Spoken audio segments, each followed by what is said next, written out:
Une information utile si vous devez faire appel à un entrepreneur, quel que soit son domaine. Voici un nouvel outil pour mieux le choisir, ou du moins pour éviter de choisir le mauvais. Une liste noire des entrepreneurs mal intentionnés est désormais accessible à tous sur le portail numérique de la justice. Reste à voir si c'est suffisant pour éviter certaines arnaques. Exemple avec le secteur de la construction et de la rénovation sous la loupe de Benjamin Verporten et Thomas Deschamps.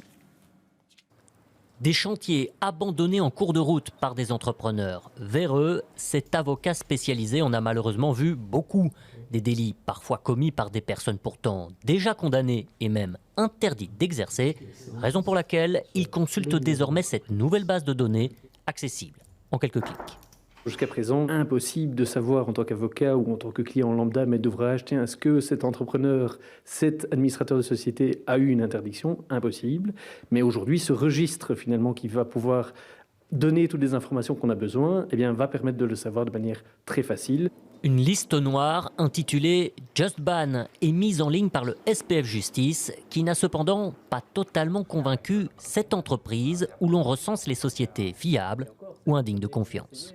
Si je prends ici cette première entreprise, on retrouve 65 mandats, 40 faillites sur la même personne et pourtant on ne la retrouve pas en fait présente dans la base de données de Just Ban. Maintenant, les entreprises ont des techniques comme l'utilisation par exemple d'hommes de paille ou autres pour pouvoir recréer des entreprises de manière presque illimitée en fait. Donc encore une fois, c'est un bon outil mais qui est encore très limité aujourd'hui. Mais pour le monde judiciaire, l'intérêt de ce registre ne réside pas tant dans les noms déjà inscrits que dans la crainte qu'il y aura désormais à y figurer. Cette réforme va vraiment être utile pour menacer l'entrepreneur qui ne répond pas à mes appels, qui a pris des acomptes, qui ne répond pas, qui a fait des vices et malfaçons, qui ne désire plus revenir sur mon chantier, lui dire écoute Coco, si en plus tu es insolvable et si je vais jusqu'au bout du processus judiciaire, on sait que l'expertise peut être longue et que j'obtiens une condamnation contre toi, si tu ne me payes pas, eh bien je demanderai aussi ce que je peux faire aujourd'hui au juge de prononcer une interdiction civile d'exercer. Si la plateforme ne reprend pour le moment que les interdictions prononcées au pénal, celles beaucoup plus nombreuses décidées dans les tribunaux civils seront ajoutées dans quelques mois.